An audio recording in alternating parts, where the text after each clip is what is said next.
In today's video, I'm going to teach you how to check the Sent by Anyone folder for documents in DocuSign. Welcome. If you've been juggling through document management and you are looking for a streamlined way to monitor documents sent within your DocuSign account, you're in the right place. We're going to walk through a few straightforward steps to help you check the documents sent by anyone in your network, ensuring your agreement processes remain smooth and transparent.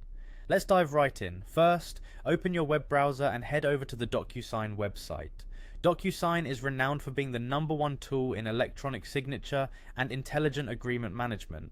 Once you're on the homepage, take a look at the upper right corner of the screen. You should see the login button. Go ahead and click on that. If you aren't already logged in, you'll be prompted to enter your credentials, so have those ready to log into your DocuSign account. After logging in, you'll be directed to the DocuSign homepage.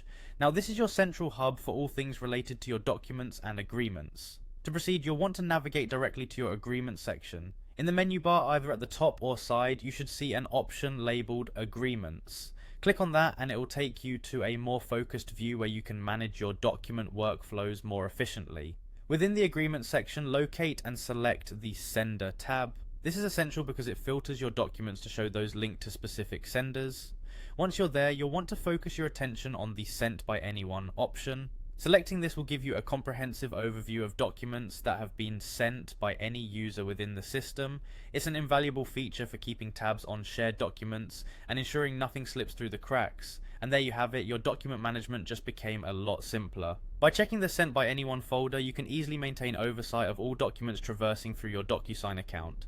Remember, these steps are all about empowering you to keep your processes efficient and your communications clear. Thank you for watching.